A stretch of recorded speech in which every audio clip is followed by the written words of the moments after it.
देखे। कलयुग में यही देख रहे हमारा, जिसके लिए राजा बना दो वो अपना ही खून चूसेगा। हमारा खून चूस करके हम ही को दे रहे, नहीं दे रहे, अपना ही खून चूस रहे, अपना ही दे रहे। ले ली सब किसान सम्मान निधि 6000 रुपये, मम्मा मान गया 4000, तुम हमसे ले ली 10,000 ले ली। डीएपी की बोरी जो 400 की आती 1700 की ले ली।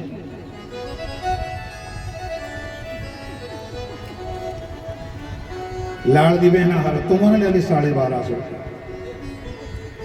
मनो वोट भर देती।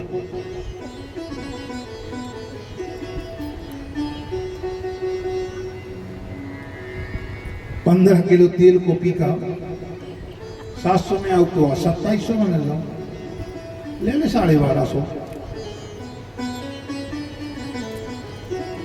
अपनों का हमाओं का झाड़। राजा प्रजा का रक्षक नहीं होगा, राजा प्रजा का भक्षक बन जाएगा। कलयुग में यही हाल होगा। चारों भाइयों के लिए दासत्व भाव से मुक्त किया, आगे बढ़े। सबसे पहले द्रौपदी के कदम गले, द्रौपदी के पांव गलने लगे बर्फ में, द्रौपदी गिर गई। द्रौपदी ने आवाज लगाई, बचाओ बचाओ बचाओ। सहदेव पुकारने लगे, बड़े भैया बड़े भैया, हमारी प्रिय पत्नी पांचाली जिसके पांव गल गए हैं, गिर गई है जमीन पे, भैया रुक जाओ, उसके लिए बचाओ बचाओ बचाओ। युधिष्ठिर जी बोले, सहदेव पीछे मुड़ करके नहीं देखना, जो गिर गया सो गिर जाने दो, सीधे चले आओ। क्यों, द्रौपदी का क्या दोष है? युधिष्ठिर जी ने कहा, कर्म प्रधान कर्म प्रधान विश्व कर राखा, कर्म प्रधान विश्व करे राखा, जो जस करे तो तत फल चाखा, जो जस करे कर्म प्रधान विश्व कर राखा, कर्म प्रधान विश्व करे राखा, जो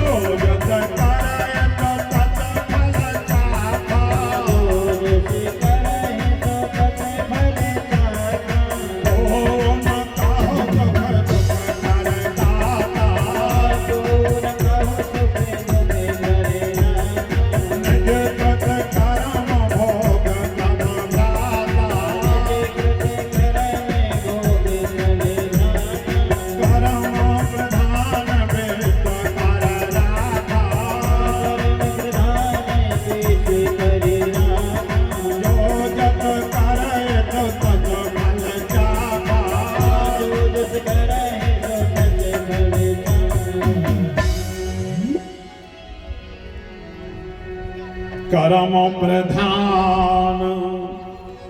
युधिष्ठिर जी ने कहा, जिसने जैसा कर्म किया उसे वैसा भोगना पड़ेगा। ये पक्की बात है, पीछे मुड़ करके नहीं देखना, सीधे चले आओ।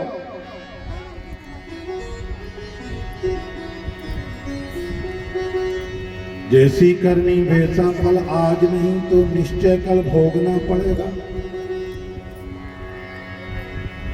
कोई किसी के लिए सुख नहीं दे सकता, कोई किसी के लिए दुख नहीं दे सकता। ये तो अपने अपने किए हुए कर्मों का फल हमें भोगना पड़ता है। तो द्रौपदी ने कौन सा खोटा कर्म किया? युधिष्ठिर जी ने कहा, सहदेव द्रौपदी के हम 5 पति थे। बोले हाँ। 5 के ऊपर समान प्रेम होना चाहिए द्रौपदी का। बोले हाँ बिल्कुल, पर द्रौपदी का प्रेम अर्जुन से ज्यादा था, क्योंकि अर्जुन ने स्वयंवर में द्रौपदी को जीता था, बाकी 4 भाइयों से कम था। बस इसी कारण उसके पांव गल गए। सीधे चले आओ। द्रौपदी के पांव गल गए, बर्फ पे गिरी, पूरा शरीर गल गया, प्राणांत हो गए। थोड़े आगे गए, सहदेव जी गिरे। नकुल ने पुकारा, युधिष्ठिर जी ने कहा पीछे मुड़ करके नहीं देखना, बचाना नहीं, उठाना नहीं। इन्हें अपने ज्योतिष का अहंकार था, झमर विद्या के जानकार थे, पांसे फेंकते थे, पांसे फेंक करके ज्योतिष की गणना करते थे, भविष्य निकालते थे। इन्हें ज्योतिष का अहंकार था, इसलिए इनके पांव गल रहे हैं, प्राणांत हो गए। सहदेव नकुल गिरे, अर्जुन ने पुकारा नहीं बचाया, इन्हें रूप का अहंकार था। अर्जुन गिरे, बोले ने गांडीव धनुष का अहंकार था, मत बचाओ। भीम गिरे, बोले तुम्हें अपनी भैयाओं के बल का अहंकार था, नहीं बचाऊंगा। चारों भाइयों के प्राणांत हो गए, अकेले बची युधिष्ठिर।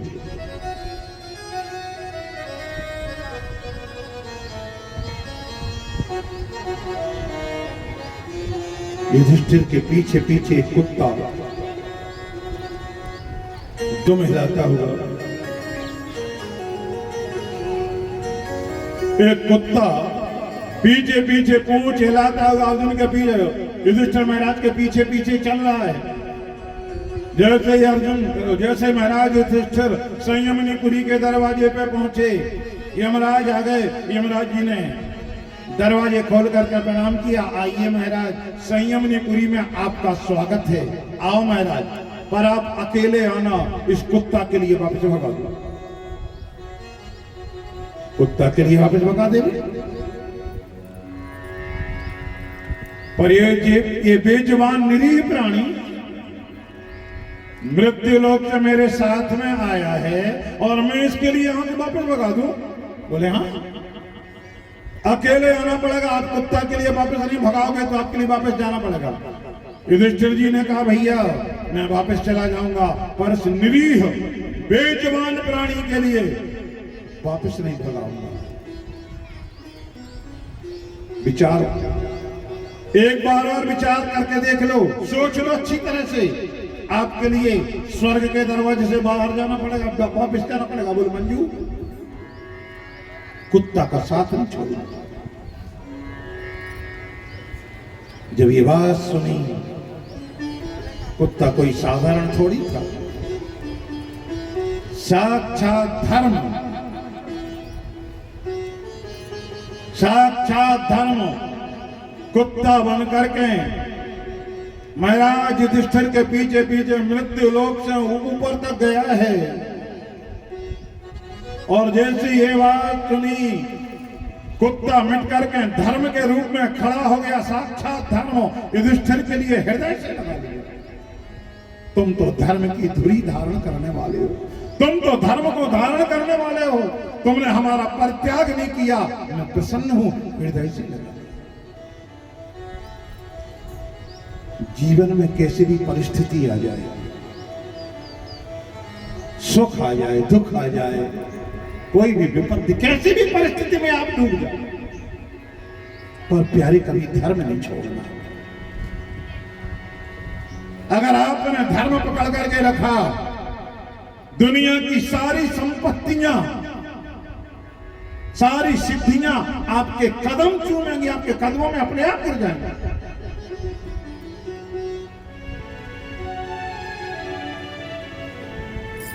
युधिष्ठिर जी ने धर्म नहीं छोड़ा, महाराज हरिश्चंद्र ने धर्म नहीं छोड़ा, परमात्मा राघवन सरकार ने, श्री राम ने धर्म नहीं छोड़ा, धर्म को पकड़ करके रखा। हरिश्चंद्र ने अपना धर्म नहीं छोड़ा, महाराज मूरध्वज ने अपना धर्म नहीं छोड़ा। कैसी परिस्थिति बनी थी, अर्जुन को अहंकार हो गया, हमसे बड़ा भक्त दुनिया में कोई दूसरा है नहीं। भगवान बोले तुमसे बड़े बड़े भक्त बैठे, परीक्षा लेंगे, चलो।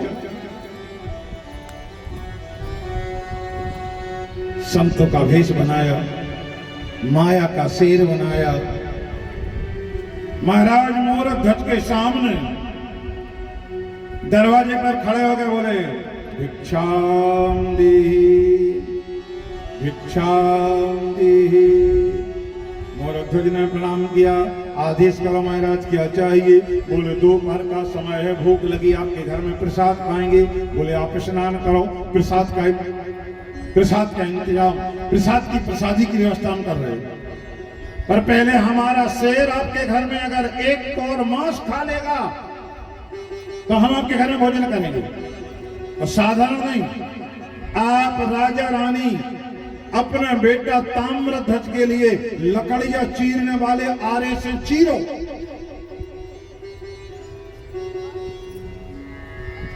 दाहिना हिस्सा मेरे शेर के सामने डाल दो। एक निवाला, एक कौर मांस अगर मेरे शेर ने खा लिया तो आपके घर में हम प्रसाद पालेंगे। बोलो मंजूर? मंजूर। ताम्रध्वज के लिए बुलाया, लकड़ियां चीरने वाला वो आरा, लोहे का आरा सिर पे रख लिया। अब खींचे कौन? राजा सोचे रानी खींचे, रानी सोचे राजा खींचे, कौन खींचे? बिना आंसू बहाए खींचना है। ताम्रध्वज ने समझ लिया और ताम्रध्वज तो उसी समय अपना सिर हिलाने लगे। और ताम्रध्वज ने जैसे अपना सिर हिलाया, आगे पीछे जैसे ही अपना सिर हिलाया, सिर किया, राजा रानी के हाथ चलने लगे। लगी चीरने, लगी चीरने अपने सुत को, वे राजा के संग रानी, हाँ हाँ राजा के संग रानी, सत के लिए तजा सुत अपना, धन्य धन्य रे दान। सत के लिए तजा सुत अपना, धन्य धन्य रे दान। सत के लिए तजा सुत अपना, धन्य धन्य रे दान। सत के लिए तजा सुत अपना, धन्य धन्य रे दान। लगी चीरने अपने सुत को, लगी चीरने अपने सुत को, राजा के संग रानी, हाँ हाँ राजा के संग रानी। सत के लिए तजा सुत अपना, धन्य धन्य रे दान। सत के लिए तजा सुत अपना, धन्य धन्य रे दान।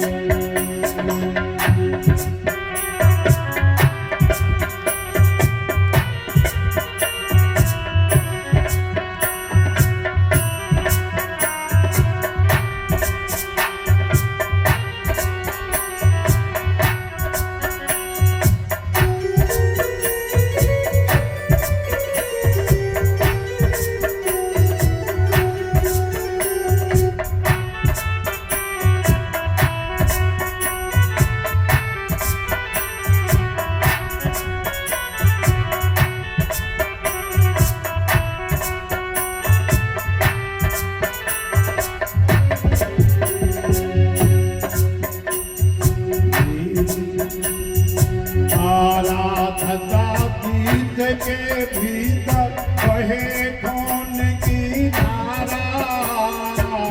आराधना गीत के भीतर बही खून की धारा। आराधना गीत के भीतर बहे खून की धारा। आराधना वही खून की धारा। देख के अपने मात पिता को सुत ने वचन उतारा। देख के अपने मात पिता को सुत ने वचन उतारा। तेरी अरज सुनो मां इतनी, तारा ना रुक जाए।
हिस्सा हो गए लाल के एक शेर को डाला, दो हिस्सा हो गए लाल के एक शेर को डाला, दो हिस्सा हो गए से दो हिस्सा हो गए लाल के एक शेर को डाला,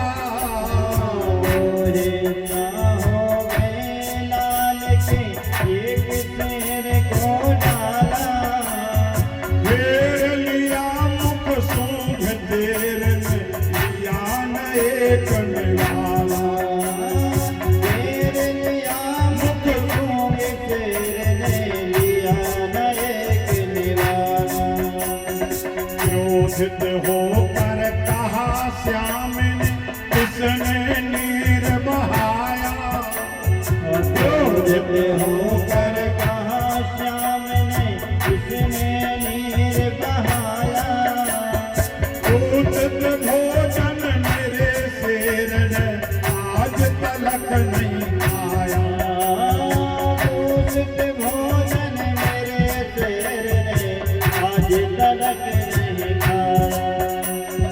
भगवान ने कहा आप दोनों में से आंखों से आंसू किसने बहाए,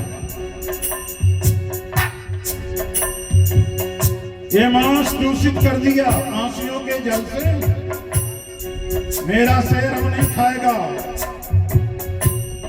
हाथ जोड़ दिए, रानी बोली हाथ जोड़ कर बोली रानी क्षमा मुनिवर कीजिए, हाथ जोड़ कर बोली रानी क्षमा मुनिवर कीजिए, हाथ जोड़ कर बोली रानी क्षमा मुनिवर कीजिए, हाथ जोड़ कर बोली रानी क्षमा मुनिवर कीजिए,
धर्म की रक्षा करने के लिए महाराज मोरध्वज ने अपने बेटा ताम्रध्वज का त्याग कर दिया, निछावर कर दिया, पर धर्म नहीं जाने दिया, धर्म नहीं छोड़ा। महाराज हरिश्चंद्र का सर्वस्व लुट गया, पर धर्म छोड़ा नहीं छोड़ा। भगवान राम लक्ष्मण को शक्ति लग गई, सुखेण वेद आ गए, प्रणाम किया। सुखेण वेद ने कहा प्रभु एक बात का जवाब दे दो। बोले क्या? आपका और रावण का युद्ध हो रहा है। बोले हाँ। रावण के बेटा मेघनाद ने आपके ऊपर विजय प्राप्त करने के लिए आपके भैया लक्ष्मण को शक्ति मारी है। बोले हाँ। घाव गहरा लगा आपके भैया का, कल का सूर्योदय होगा, आपके भैया के प्राण निकल जाएंगे, बचाने वाला केवल मैं हूं, मैं बचा सकता हूं, बचा लू ना तो उपाय कर। पर प्रभु एक बात का जवाब चाहिए। बोले क्या? मैं वेद किसका हूं, आपका या रावण का? आप तो रावण के वेद हैं। अच्छा, आपके दुश्मन रावण का वेद हूं मैं? बोले हाँ। मैंने नमक किसका खाया, रावण का? बोले हाँ। प्रभु एक बात का जवाब दो, जिसका नमक खाया उसके साथ नमक हरामी करूं, उसके साथ गद्दारी करूं या वफादार रहूं? प्रभु बताओ। भगवान ने हाथ जोड़े और भगवान बोले भैया सुखेण, जिसका तुमने नमक खाया है उसके प्रति वफादार रहो, जाओ वापस चले जाओ। सुखेण वेद ने कहा आपका भैया सूर्योदय होते ही मर जाएगा। आप एक बार बोल दो कि सुखेण वेद आप अपना धर्म छोड़ करके मेरे भैया के प्राण बचा लो। आपके भैया के प्राण बचा लूंगा, आपके भैया लक्ष्मण को जिंदा कर दूंगा। भगवान राम ने हाथ जोड़े, भगवान बोले जिस धर्म पे अपना राज्य गया, जिस धर्म पे अपना राज्य गया, श्री पितृदेव का मरण हुआ। जिस धर्म पे भैया भरत छूटा, सीता प्यारी का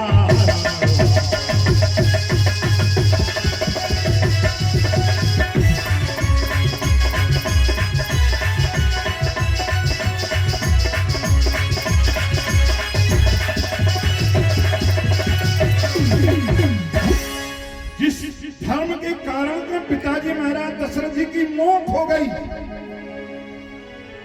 भैया भरत से वियोग होगा, सीता का हरण होगा। उसी धर्म पर भैया लक्ष्मण भी।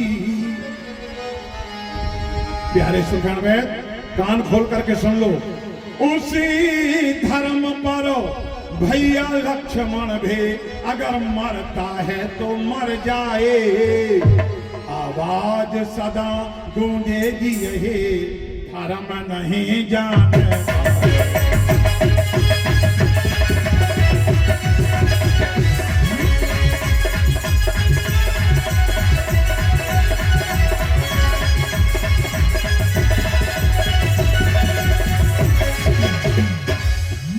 अगर धर्म के नाम पर मेरा भैया लक्ष्मण मरता है तो मर जाने दो सुखेण वेद, वापस चले जाओ। मैं आपके लिए धर्म छोड़ने के लिए नहीं कहूंगा। मेरे परमात्मा राघवेंद्र सरकार ने, उन राम ने धर्म नहीं छोड़ा और हमने उसी पृथ्वी पर जन्म लिया है जिस भारत भूमि पर राम ने, कृष्ण ने अवतार लिया, जिन्होंने अपना धर्म नहीं छोड़ा, जो धर्म की स्थापना के लिए आए थे। और आज हम अपना धर्म छोड़ बैठे, दो कौड़ी के लोभ के लिए, दो पैसा के लोभ के लिए हम अपना धर्म छोड़ बैठे। कथा सुन रहे थे दोपहर में हमारे सब जने, पूज्य बाल मुरारी बापू जी की। पहले लोग कहते थे भैया हम परिवार वाले आदमियां, बाल बच्चों वाले आदमियां, हम झूठी नहीं बोले, धर्म नहीं छोड़, झूठ नहीं बोलूंगा। आज समय बदल गया, झूठ बोलते हैं। किसी ने कहा भैया तुम झूठी बोल गए 2 पैसा के लोग के नामे। भैया हम परिवार वाले या बाल बच्चों वाले आदमी झूठी न बोले तो खेगा परिवार के संभाल बताओ। हम अपना धर्म छोड़ बैठे 2 कौड़ी के लोभ के लिए, 2 पैसा के लोभ के लिए झूठी गवाही देने के लिए कोर्ट में खड़े, बात बात पे कदम कदम पे झूठ बोले। हम अपना धर्म छोड़ बैठे। निवेदन अपना धर्म मत छोड़ो। अगर आपने अपना धर्म नहीं छोड़ा, आप धर्म को पकड़ करके बने रहे, दुनिया की हर सिद्धियां, दुनिया की हर कामयाबी आपके कदम चूमेगी। आप दुनिया की हर खुशी आपकी झोली में आकर के गिर जाएगी अगर आपने धर्म नहीं छोड़ा तो। महाराज युधिष्ठिर ने धर्म नहीं छोड़ा, भीतर गए, एक क्षण नरक के दर्शन हुए, वैकुंठ में पहुंचे, पांडवों का स्वर्गारोहण हो गया। समय बीता, महाराज परीक्षित जी बड़े भय, महारानी इरावती जी के साथ में इनका विवाह हुआ। जन्मेजय के इत्यादि 5 बेटा थे। बड़े प्रसन्न दिग्विजय करने के लिए निकले। देखा एक काला काला व्यक्ति एक मोटा सा डंडा लेकर के गैया और बैल के लिए पीट रहा है। गैया रमा रही है, बैल रमा रहा है, बैल की आंखों से आंसू गिर रहे हैं, बैल के 3 पांव टूटे हैं, 1 पांव साबित है। बैल ने गैया की पीठ पर अपना सिर रख लिया, रो में चला गया। परीक्षित जी महाराज ने रथ पे खड़े होकर के धड़ पे बाण चलाया, आवाज लगाई, रे दुष्ट सावधान, कौन है रे? निर्दोष पशुओं के लिए, गाय बैल के लिए सता रहा है, जिंदा नहीं छोड़ूंगा। वो काला काला व्यक्ति डंडा लेकर के सामने आया, महाराज परीक्षित जी के चरणों में गिर गया। महाराज मेरा नाम कलयुग है, मेरा शासन आ गया। क्या है? कौन है रे तू? मेरा नाम कलयुग है, मेरा शासन आ गया। मेरे शासन में गाय बैल ब्राह्मण ऐसे ही सताए जाएंगे, मेरे राज्य की सीमा से बाहर निकल जा रे। कलयुग बोला, महाराज पूरी पृथ्वी पर आपका शासन है, जाएं तो जाएं कहां? 4 स्थान बताए, जहां चोरी हो, जुआ हो, हिंसा हो और वेश्या हो। चोरी, जुआ, हिंसा और वेश्या 4 स्थानों पे तेरा वास होगा, जाओ। बोला महाराज कोई बड़ा सा स्थान दे दो। तो बोले अन्याय और अनीति से कमाए गए सोने में तेरा वास होगा, जाओ।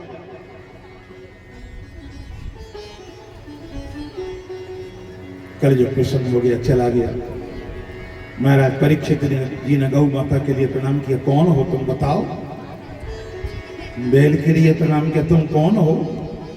आपके 3 पांव किसी व्यक्ति ने तोड़े, बताओ। गैया ने कुछ नहीं कहा, बैल ने कुछ नहीं कहा। गैया थी साक्षात पृथ्वी, बैल का साक्षात धर्म। प्रगट 4 पद धर्म के, कलिमहु एक प्रधान। कलयुग में जैन कैन विधि दीने, दान करें कल्याण, वृंदावन बिहारी लाल के। कलयुग में दान करने से ही कल्याण होता है। धर्म का 1 पांव बाकी बचा केवल। धर्म की बड़ी महिमा। कोई दान करके देखे कलयुग में एक नौजवान बैसाख के महीना में प्याऊ लगा करके लोगों के लिए पानी पिलावे, प्यास बुझावे, हजारों आदमी आवे, पानी पी करके वापस चले जाएं, ठंडा ठंडा पानी पिए, 2 मिनट छांव में बैठे, वापस चले जाएं। 4 आदमी आए तो ठंडा पानी पिया और उसी की प्याऊ में सो गए। 1 महीना रोज ऐसा किया। पूछ लिया, नौजवान ने पूछ लिया, भैया आप लोग कौन हो? बोले हम यमराज के दूत। क्या काम क्या करते? बोले लोगों को मारते हैं। कैसे मारते हो? जब जिसकी जैसी मौत होती है वैसी परिस्थिति का निर्माण करके मार डालते हैं। तो हमारी मौत बताओ। चारों बोले 2 दिन पहले पता चलता है, पर तुमने 1 महीना तक ठंडा जल पिलाया है, सेवा करी है, तुम्हारी मौत का पता कल बता देंगे। बोले ठीक। चारों के 4 आए, दूसरे दिन रोवे, आंखों से आंसू बहावे। क्यों रो रहे हो? भैया आपकी मौत का पता लगा के आए हैं। कैसे होगी मेरी मौत? आज से ठीक 1 महीने बाद तेरा विवाह होगा। फिर तुम अपनी नई नवेली दुल्हन को डोली में बिठा करके घर में लाओगे। रात्रि के ठीक 12 बजे तुम अपनी पत्नी के कमरे में जाने लगोगे। तुम्हारी सती साध्वी पतिव्रता पत्नी जिसके हाथ का कंगन नहीं छूटा होगा, वो तेरे आने का इंतजार कर रही होगी। तो जैसे ही तुम ठीक रात्रि 12 बजे पत्नी के कमरा में जाओगे, दरवाजा खोल करके दाहिना पांव भीतर रखोगे, बगल से एक सांप निकलेगा, दाहिने पांव में फन मार देगा, तुम मर जाओगे। तेरी सती साध्वी पतिव्रता पत्नी जिसके हाथ का कंगन नहीं छूटा होगा, वो विधवा बन जाएगी। ऐसी भयानक मौत। उसने चारों को समझाया बुझाया, कहा ठीक चुप हो जाओ, जल पिलाया। चारों के 4 चले गए, इंतजार करने लग गया। 2 महीना बीत गए, विवाह हुआ, नई नवेली दुल्हन के लिए घर में लाया। इसने मन में विचार किया मौत 12 बजे होगी, विधि का विधान अटल है। ब्रह्मा ने मौत अगर 12 बजे लिखी तो 12 ही बजे मरूंगा। एक काम करो, 12 बजे के पहले 11 बजे चलो। पत्नी के कमरा की तरफ जैसे ही जाने लगा, यमराज का दूत दरवाजे पे खड़ा हो गया। यमराज के दूत ने दोनों हाथ फैला दिए, रुक जाओ, हमने तुम्हें तुम्हारी मौत का पता बता दिया, तुम विधि का विधान तोड़ करके भीतर जा रहे हो। ठीक 12 बजे तुम दरवाजा खोलोगे, 12 बजे दाहिना कदम भीतर रखोगे, मैं सांप बन करके तुम्हें डसूंगा। 12 बजे के पहले तुम जा ही नहीं सकते भीतर। रोक। वो नई नवेली दुल्हन भीतर पलंग पे बैठी थी। उसने सुना कोई मेरे दरवाजे पे बातें कर रहा है, कान लगा करके बातें सुनने लगी। पूरी बातें सुन रही, धड़ाम से गिर पड़ी जमीन में, रोने लगी। हे विधाता, मेरे भाग्य में क्या लिख दिया आपने? रो गई। उसी गांव में एक गरीब व्यक्ति रहे, जिसकी भाई एक कन्या, विवाह कर दिया। विवाह के बाद में बिटिया दमाद के लिए घर में ही रख लिया, पर घर में गरीबी इतनी, कड़ी मेहनत मजदूरी करने के बाद में भी गरीब आदमी के घर में कभी 2 समय का भोजन नहीं मिला करने के लिए। जैसा तैसा घर का बड़ी मुश्किल के 1 समय का भोजन मिला। वो गरीब आदमी की बिटिया गर्भवती हो गई। समय बीता, 9 महीना का शिशु जिसके पेट में पल रहा है, आज विपत्ति ऐसी आई, परिस्थिति ऐसी बनी 9 महीना का शिशु पेट में पल रहा है, पर महाराज 7 दिन 7 रातें बीत गई। लाख उपाय करने के बाद में 7 दिन से उस गर्भवती कन्या के लिए अन्न का दाना नहीं मिला खाने को। प्रसव का दर्द हुआ, चिल्लाने लगी, कराहने लगी। रात्रि 12 बजे प्रसव हुआ। एक फूल सा बेटा उसके गोद में आ गया।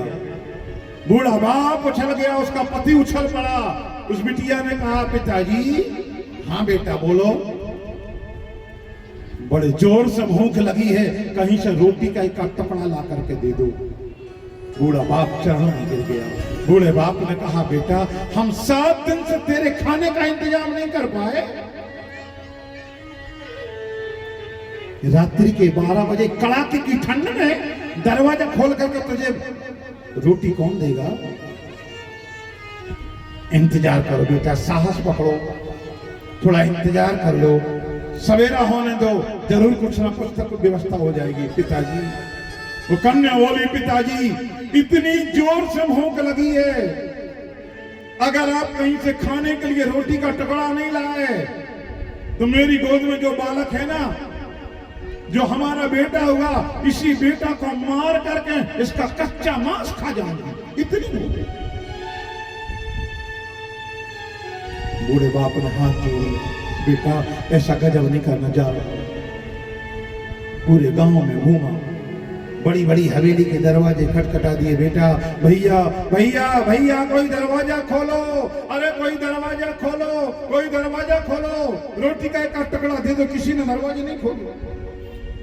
निराश हो गए, आंखों से आंसू झलक आए। अब वो फूल सा नाती अब नहीं बचेगा, मर जाए, वो तो खा जाएगी बेचारी। एक तंग रास्ता, सकरी पुलिया, जिस घर में वो नई नवेली दुल्हन रो रही है, जिसके पति के लिए ठीक 12 बजे सांप डस लेगा, उसके घर के पीछे जाकर के बूढ़े आदमी ने आवाज लगाई, भैया भैया भैया कोई दरवाजा तो खोलो, अरे कोई दरवाजा तो खोलो, रोटी का एक टुकड़ा तो दे दो। उस नई नवेली दुल्हन ने सुन लिया, पीछे की खिड़की खोली, चेहरा बाहर निकाला, बोली, बाबा चुप हो जाओ, क्यों चिल्ला रहे हो, क्या चाहिए? हाथ जोड़कर के उस बूढ़े आदमी ने कहा, बेटा तेरा चेहरा देख करके, तेरी सूरत देख करके ऐसा आभास होता है तू आज इस घर में आई है, तेरे बस में कुछ नहीं है बेटा, फिर भी एक निवेदन है बेटा, एक विनती करता हूं, तेरे कमरा में या तेरे कमरा के आसपास रोटी का एक टुकड़ा, कोई जूठन पड़ी होवे बेटा, वो जूठन ला करके दे दे मेरे लिए, भगवान तेरा भला करेगा।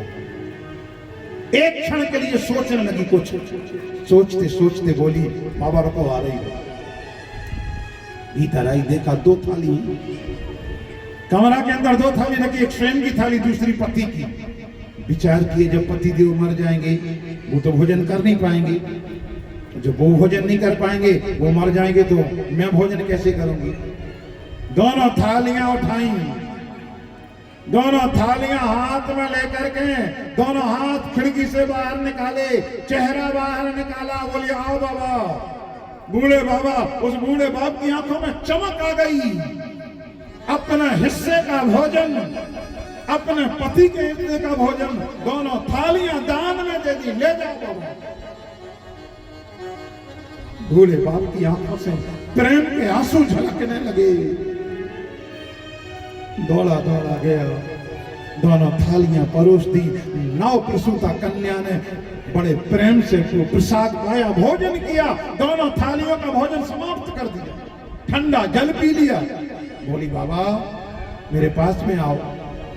बूढ़ा बाप बोला, बेटा और भूख लगी, और लाएं, और लाऊं?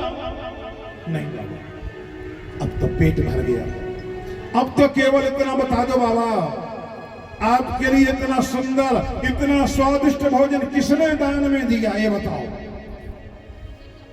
बूढ़ा बाप बोला, बेटा जिस नई नवेली दुल्हन ने तेरे लिए आज ये भोजन दान में दिया है उसे पहचानता नहीं हूं, इतना जानता हूं उसके दाहिने हाथ में कंगन बना था, उसके दाहिने हाथ का कंगन भी नहीं छूटा।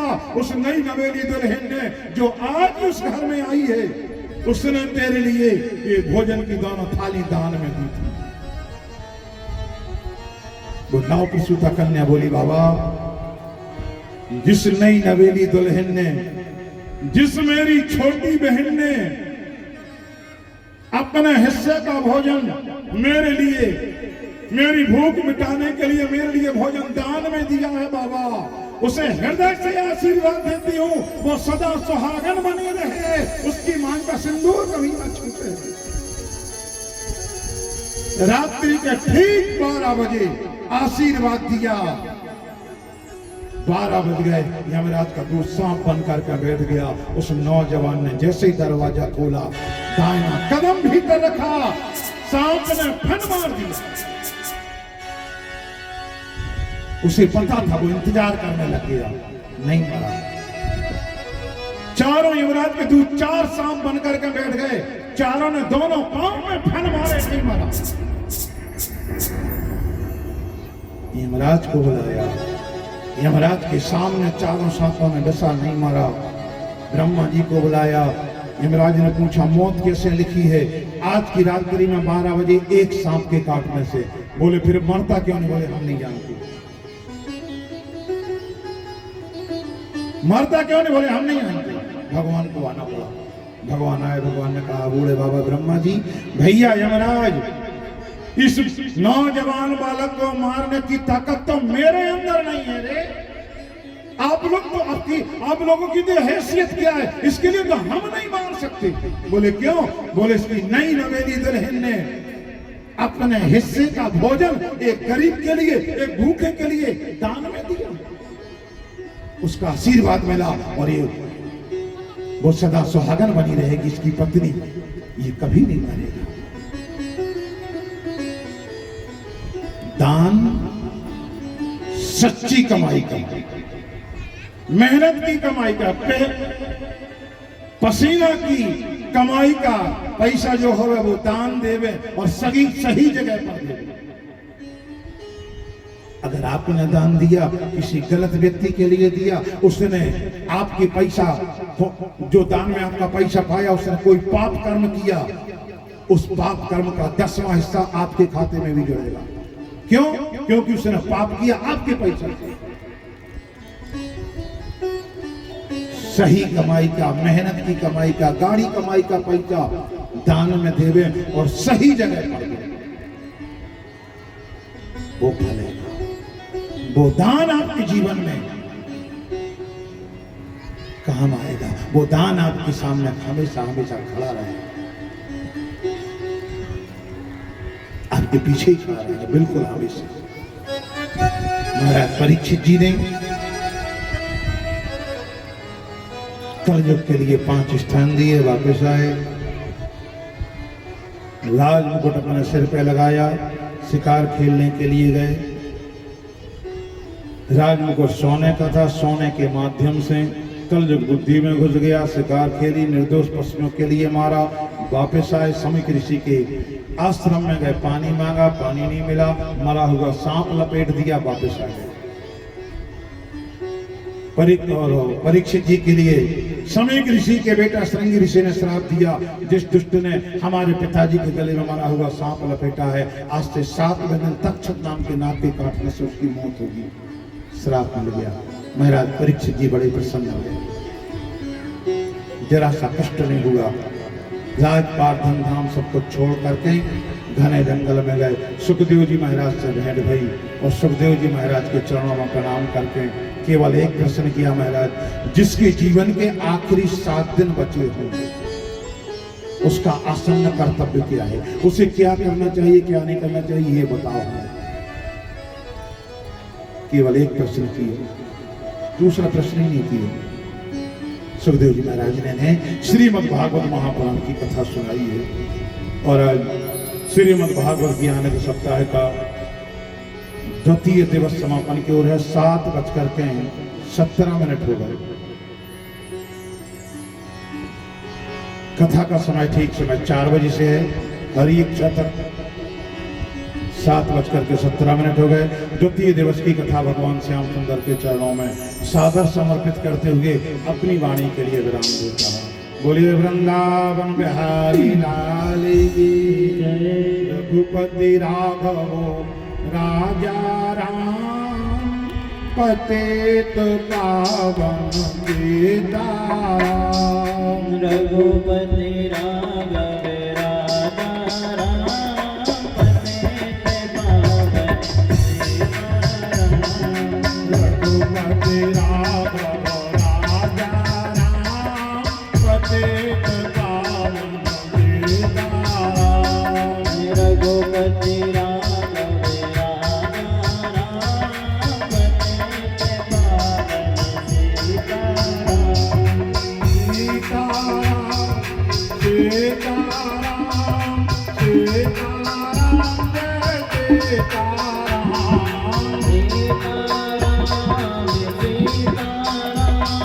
सीताराम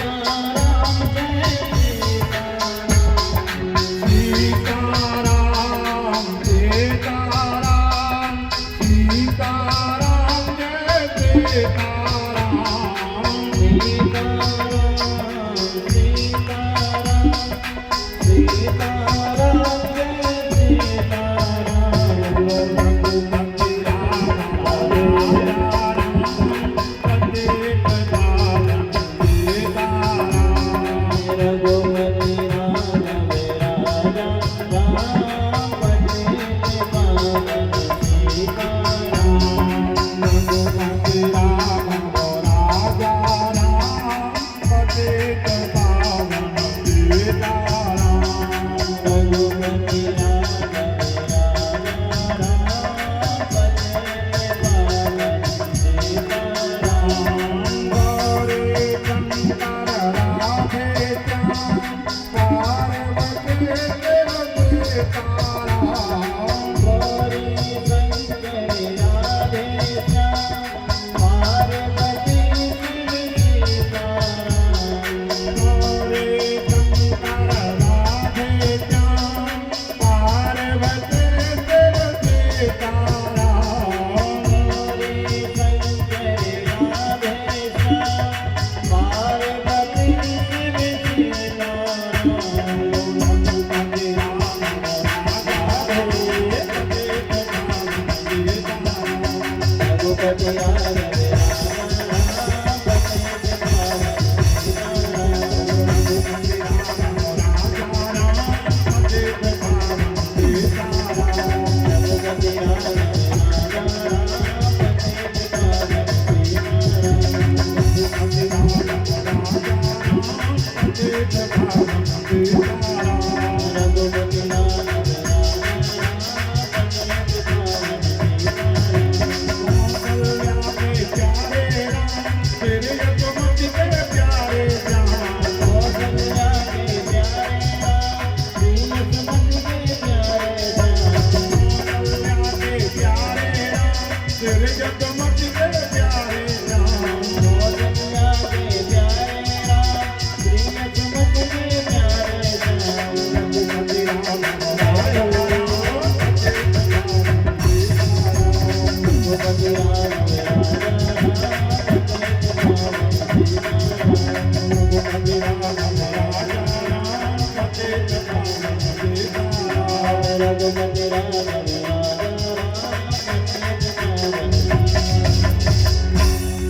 बोलिए वृंदावन बिहारी लाल की जय। सभी लोग आरती के लिए खड़े हो जाएं। चंद्रमा मन को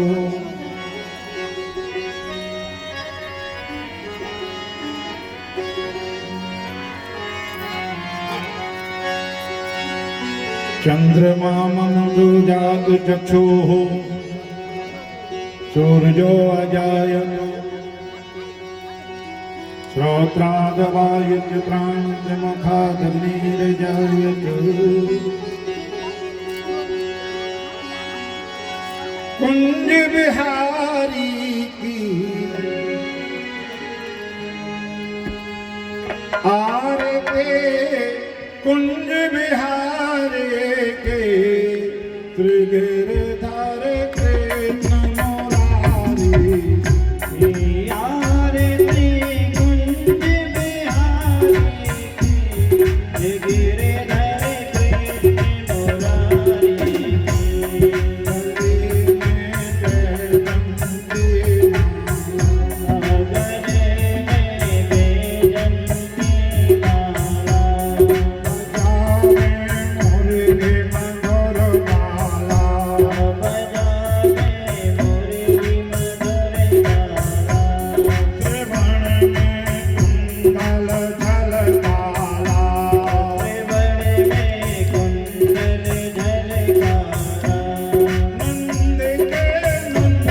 वृंदावन चंद्र मोहन ब्रज चंद्र राधिका रमण बिहारी के गिरधर कृष्ण मुरारी के आरती कुंज बिहारी की गिरधर कृष्ण मुरारी आरती कुंज बिहारी के गिरधर कृष्ण मुरारी के आरती कुंज बिहारी की गिरधर कृष्ण मुरारी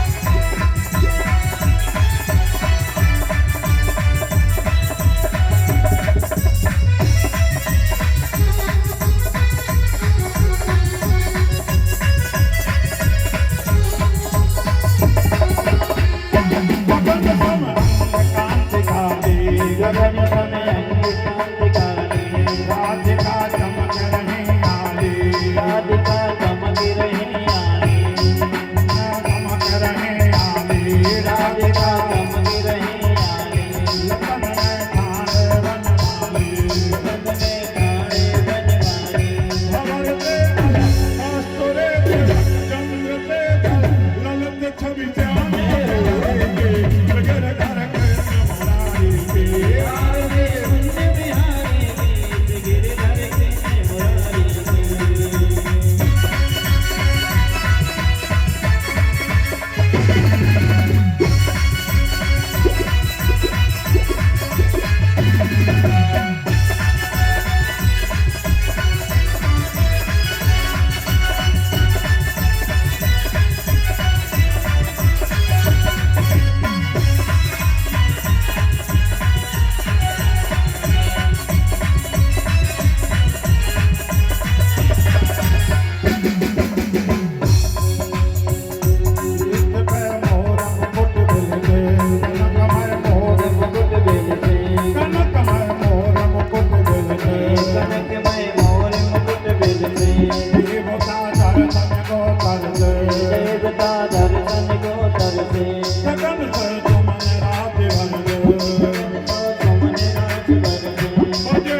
की गिरधर कृष्ण मुरारी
बिहारी लाल की जगेन जगमय जन्तु देवास्तानि धर्माणि प्रथमान्यादन्नो देहनाकं महिमानः सचन्तु यत्र पूर्वे साध्याः सन्ति देवाः राजाधिराजाय प्रजयहताय नमो वयं वै द्रवणाय कुर्महे समे कामान काम कामाय मह्यं कामेश्वरो वै द्रवणो ददातु कुबेराय वै द्रवणाय महाराजाय नमः ॐ स्वस्ति ताम्राज भोज्यं भव्यायराज पारमेत्रं महाराज माधिपतमय समन्त परयाये स्यात् सार्वभौमः सर्वायुधयांतादा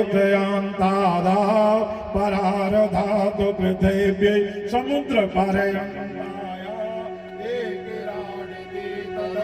तदलोको विगीतो मरुतः परिवेष्टारो मरुतचावचन ग्रहे आभिक्षु तत्काम प्रे विश्वदेव तवा सदिते ओम विश्वत चक्षुर् विश्वतो मुखो विश्वतत्ता संबाहुभ्यां धमति संपतत्रट द्यावा भूमि जनयन् देवैकः ओम एकदन्ताय विद्महे वक्रतुण्डाय धीमहि तन्नो दन्ते प्रचोदयात् ओम कात्यायन्यै च विद्महे कन्याकुमारिकायै च धीमहि तन्नो दुर्गा प्रचोदयात् ओम नन्दनन्दनाय विद्महे यशोदानन्दनाय धीमहि तन्नो कृष्णः प्रचोदयात् ओम वृषभानुजायै च विद्महे कृष्णप्रियायै च धीमहि तन्नो राधा प्रचोदयात् ओम दाशरथाय विद्महे जानकी वल्लभायै च धीमहि तन्नो रामः प्रचोदयात् ओम जनकात्मजायै च विद्महे रामप्रियायै च धीमहि तन्नो सीता प्रचोदयात् ओम तत्पुरुषाय विद्महे महादेवायै च धीमहि तन्नो रुद्रः प्रचोदयात् ओम आंजनेयायै च विद्महे वायुपुत्रायै च धीमहि तन्नो हनुमत् प्रचोदयात् सेवन्तिका बकुल चंपक पाटलाब्जे पुन्नाग जाति करवेर रताल पुष्पै बिल्व प्रवाल तुलते दल मंजरे वे त्वां पूजयामि जगदे करमे प्रचेद नाना सुगंधि पुष्पाणि यथा कालोद्भवानि च मंत्र पुष्पाञ्जलिर्मया दत्तो ग्रहाण परमेश्वरः बोले वृंदावन बिहारी लाल की राजा रामचंद्र भगवान की शंकर भगवान की हनुमान जी महाराज की जगदम्बा माई की सदगुरुदेव भगवान की श्रीमद्भागवत महापुराण की धर्म के अधर्म का प्राणियों में विश्व का कल्याण हो। गौ माता के सत्य सनातन धर्म के भगवान भगवान के नमः पार्वती पते हर हर हर महादेव हर सर्वे भवन्तु सुखिनो सर्वे सन्तु निरामया सर्वे भद्राणि पश्यन्तु मां कश्चित् दुर्भाग् भवेत् ओम शांति शांति शांति सदां सर्वभवतु न व्यायासे इंद्रियं शीशो